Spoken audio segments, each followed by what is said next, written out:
3 choice.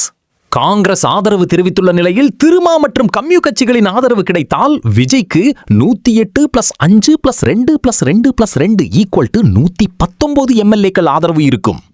AIADMK ஆதரவு விஜய்க்கு கிடைத்தால் மொத்த எண்ணிக்கை 160ஆக உயரும்.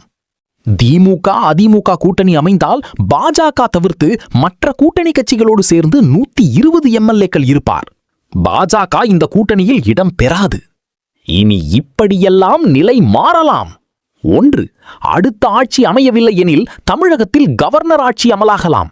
தவக்க சொன்ன கருத்துக்களை மறுபரிசீலனை செய்து அதிமுக தன் ஆதரவை அறிவிக்கலாம். 2. தவக்க, காங்கிரஸ், விசி, கம்யூ, மார்க்சிஸ்ட் கம்யூ ஆகியவை இணைந்து ஆட்சி அமைக்க உரிமை கோரலாம். 3. திமுக அதிமுக கூட்டணி அமைத்து ஆட்சி அமைக்க இன்று உரிமை கோரலாம். எல்ஏக்கள் இருப்பார். பாஜக இந்த கூட்டணியில் இடம் பெறாது.